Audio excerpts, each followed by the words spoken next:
LPG gas cylinders को लेकर के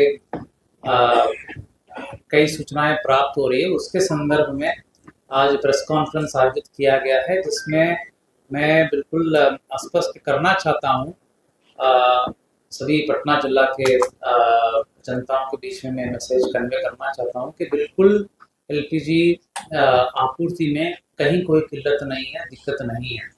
पैनिक होकर के बुकिंग या जहां जरूरत नहीं है गैस रिफिलिंग का प्रयास की आवश्यकता बिल्कुल नहीं है। बिल्कुल संयम रखना है। सिचुएशन नॉर्मल है, आपूर्ति में कहीं कोई दिक्कत नहीं है और बुकिंग जो है ऑनलाइन अभी भी हो रहा है जहां जहां पर खत्म हो गया है, और उनको डोर डिलीवरी या एजेंसी द्वारा जो व्यवस्था स्थापित है उसके माध्यम से उनको आपूर्ति किया जा रहा है, किया जाएगा। थोड़ा संयम रखना है और अपने स्तर से जो नियम और जानकारी प्रशासन द्वारा, राज्य सरकार द्वारा, मंत्रालय द्वारा, सोशल मीडिया के माध्यम से, मीडिया के माध्यम से मिल रहा है, उसको जानकारी प्राप्त कर लेना है। अन्यथा आम जनता को कहीं कोई दिक्कत नहीं है। डोमेस्टिक सप्लाई बिल्कुल स्थिर है, बिल्कुल स्टेबल है, कहीं कोई इश्यू नहीं है। जहाँ तक कमर्शियल सप्लाई है उसको प्रायोरिटाइज किया गया है, हॉस्पिटल्स और एजुकेशनल इंस्टीट्यूशंस को प्रायोरिटी दिया गया है और अन्य इंस्टीट्यूशंस जैसे होटल्स जैसे महत्वपूर्ण संस्थानों को राशनिंग किया गया है, 80% सप्लाई किया गया है। बुकिंग की जो व्यवस्था है, एक सिलेंडर के लिए शहरी क्षेत्र में 25 दिन और 2 सिलेंडर के लिए 30 दिन की गैप में रिफिलिंग का बुकिंग होगा और ग्रामीण क्षेत्र में कल से 45 दिन का किया गया है। हम लोग अपने स्तर से सभी एरिया ऑफिसर्स, फील्ड ऑफिसर्स के साथ लगातार टच में हैं। आज भी लोग आए थे, सभी आईओसीएल, डीपीसीएल, एचपीसीएल, गेल के एरिया ऑफिसर्स आए थे, उनके साथ हम लोग लगातार टच में हैं, उनसे लगातार जानकारी प्राप्त कर रहे हैं।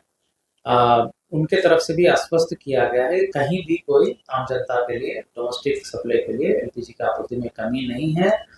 अनावश्यक रूप से पैनिक होकर के बुकिंग या रिफिलिंग का जहाँ जरूरत नहीं है प्रयास किए जाने से दिक्कत होगा, इसलिए किसी को ऐसा करने की आवश्यकता नहीं है। संयम रखते हैं हम लोग। सभी गैस एजेंसी, 138 गैस एजेंसी है पटना जिला में, सभी जगहों में मजिस्ट्रेट की तैनाती की गई है, पुलिस प्रतिनियुक्ति और पुलिस की पेट्रोलिंग की व्यवस्था भी तेज की गई है।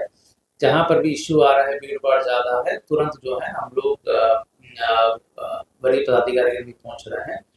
सेक्टर्स में भी वरीय पदाधिकारी का प्रतिनिधित्व किया है, जोनल बांट करके से 6-7 एजेंसी का एक सेक्टर बनाया गया है, 13 से 15 एजेंसी का जोन बनाया है, इसमें वरीय पदाधिकारी प्रतिनिधित्व किया है। वरीय पदाधिकारी भी लगातार निरीक्षण कर रहे हैं, देख रहे हैं ताकि किसी के स्तर से कोई गड़बड़ी नहीं हो।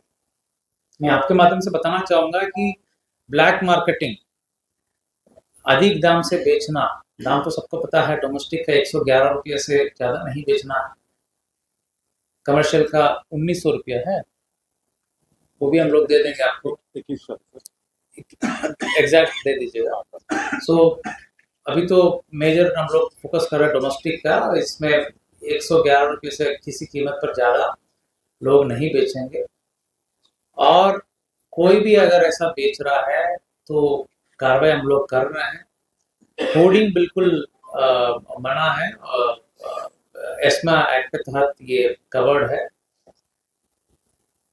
कोई भी डाइवर्शन डोमेस्टिक सप्लाई का, जैसे लाल सिलेंडर को कमर्शियल सिस्टम में अगर उपयोग करेगा वो कानूनी अपराध है और मंत्रालय ने, केंद्र सरकार ने इस पूरे प्रणाली को एस्मा एक्ट के तहत कवर किया है।